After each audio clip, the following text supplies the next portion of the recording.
So there I was standing in the center of downtown Charlotte having my picture taken, and out of nowhere a woman appeared. And she had one leg. She had on a really big sombrero hat. She had on a hoodie and a very long dress, and she had a set of crutches and what appeared to be a yellow lab of sorts of dog. I'm not very good at just dog breeds. And she also had an accent. And I know that I said she came out of nowhere, and that seems a little bit ridiculous considering I just said that she had one leg, but she really did. I'm sitting there having my photo taken, and all of a sudden she came out of nowhere and she starts hobbling over with her crutches. And she had an accent, and she said, "Why you do this?" And at first I didn't understand what was happening, and I was a little off put because I was nervous. A random lady with a sombrero in the middle of downtown Charlotte, 2 crutches, 1 leg, and a dog comes out of nowhere and speaks to me and my photographer and says, "Why you do this? Why you take pic?" And I said, "I'm taking the pictures because I'm writing a self-help guide for women."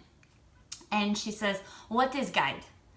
And I said, "The guide is for women who struggle with infertility and depression, and it helps them take them through a series of steps to help them work their feelings and identify their value." And she says, "What is infertility?" And I said, it's a situation that some women have where they can't have a baby naturally. They cannot just get pregnant on their own.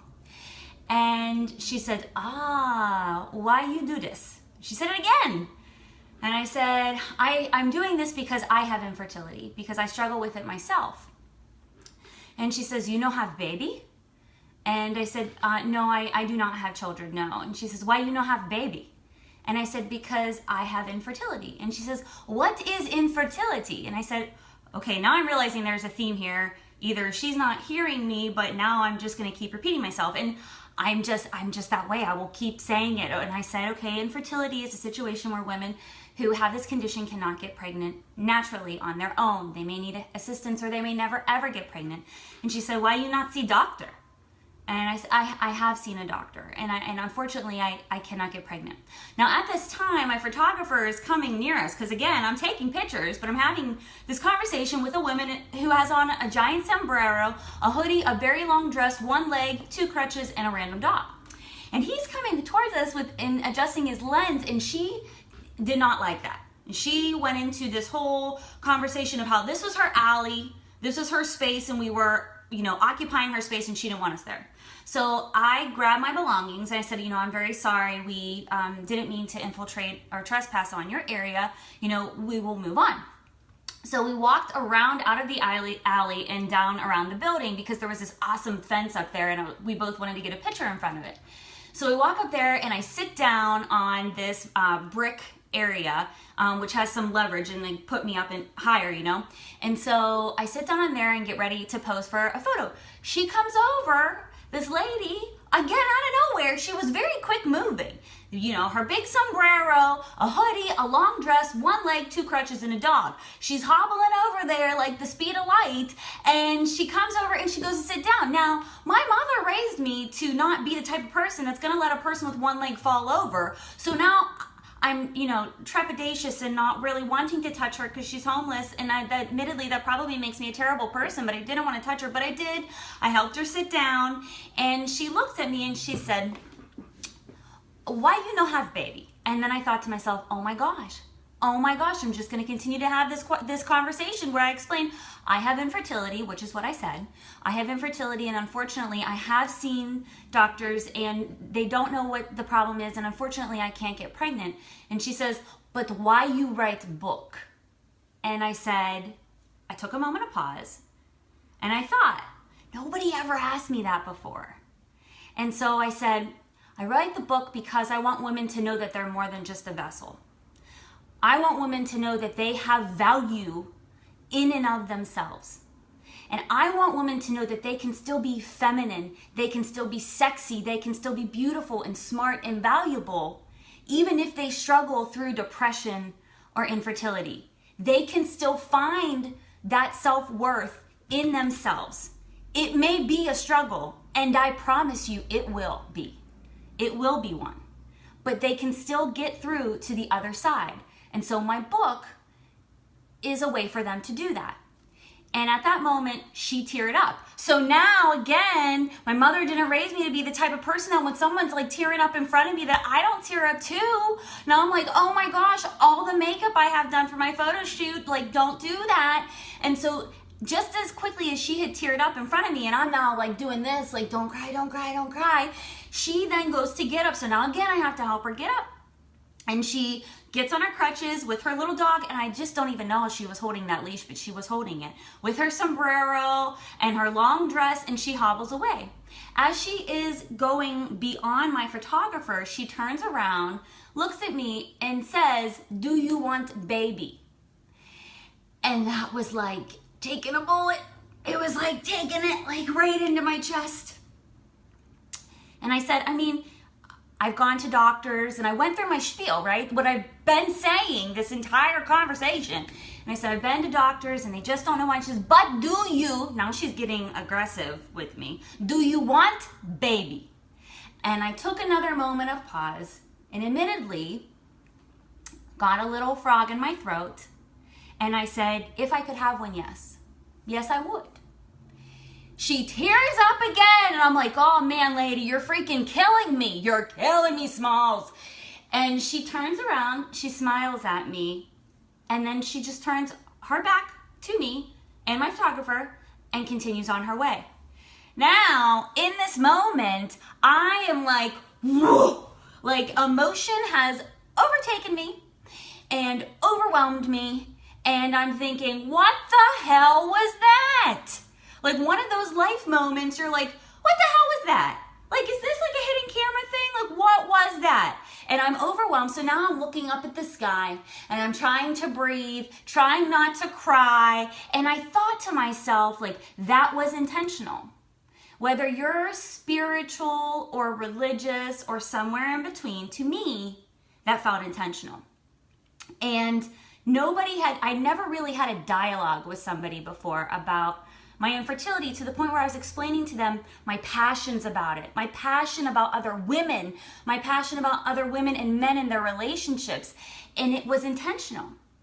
And saying the words out loud to some random lady stranger and in front of my photographer was scary, but it gives life to it, right? It gives life to your passion, your desire, your hurt. And sometimes we steer away from giving that life, giving breath and depth and words to our pains and our weaknesses and our love and our joy and our difference and our opinion. But in doing that, and that leveled me. I need to tell you, by the time I got to my husband, like 3 hours later, I was like, holy shit, let me tell you what just happened to me. Holy hell. Like I was like all amped about my photo shoot and then I was just like, shit. But really when I thought about it, and I continue to think about it all day yesterday because that happened on Saturday and all day today, and it really validated for me the importance of intention and direction. So I felt compelled to share this with you guys and share the drive and the energy that comes no matter what the intention or the direction is, no matter if it's difficult and hard to face, no matter if it's exciting and invigorating, intention and understanding it can give you purpose. So for those that don't know me, my name is Shannon Wooten. I am a lifestyle and fertility coach. I help women struggling with symptoms related to infertility and who feel like aliens in their body find a way to cope with the what now. And so my purpose of sharing this with you guys today is, number one, Mondays are kind of like bleh. They're like drab and like not really like inspiring and thought-provoking because we want to be like in our weekend mode still, but we're forced to adult, the most of us. And when it came down to really ingesting this experience from this weekend, I really felt, compelled to share with you how all of her questions gave me a moment of pause. And if you've ever watched any of my Life with Shannon videos before, you know I talk about moments of pause a lot, quite frequently, because they're important. when you have a moment of pause, whether it makes you have self-doubt or it gives you confidence, it also can give you intention and direction. So my intention in dealing with anything, whether it's getting through my infertility, finding a way to convey this to you guys, to give a dialogue to something that I think is important for those people struggling who don't have the money for IVF, who don't have the money for IUI, who don't have the money for adoption, and have been to doctor after doctor and done all the things that they can think of, and it still doesn't work, is to breathe life into this situation, to call attention to the importance of finding our value. For me personally, my everyday intention is it's really simple, be happy, stay healthy, and always know the value of myself.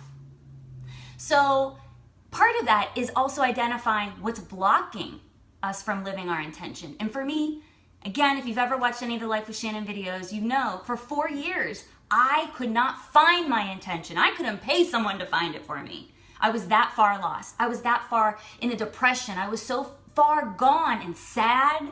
I couldn't find my happy, and I wasn't treating myself well, so I wasn't healthy, and I had no value. So this Monday, this week, my purpose in sharing this story with you is to hope that you understand what your intention is. To hope that you can find your direction in understanding what it is. And if you're sitting there on the other end of this thinking, gee, I don't know what my intention is. I'm not really sure what my directive is. I'm not really sure what motivates me or lights my fire. You need to find it, or need to identify what's blocking it. So is it that you want more money? Is it that you want a better job? Is it that you want to lose weight? You want to find something that's going to make you feel happy? You want to feel less anxiety? You want to feel stronger and more ambitious and more purposeful and less apologetic in your life? Whatever it is, finding your intention is going to give you direction. So as always, guys, thank you for signing on. If you like this post, throw me some hearts. If you have a question, if you want to open a dialogue or a conversation about something, throw me some comments below. Otherwise, as always, I already love you. My heart is always already with you. Don't believe that your intention is something that's unattainable. It is there. And don't think that you have no direction, you have no purpose. You do. You will find it. Be patient with yourself. Be ambitious with what it is that you want in your life, and never, ever, ever think that something's out of your reach, because it's not. All right, be easy. Have a fantastic week. I always already love you, and I'll talk to you soon. Bye.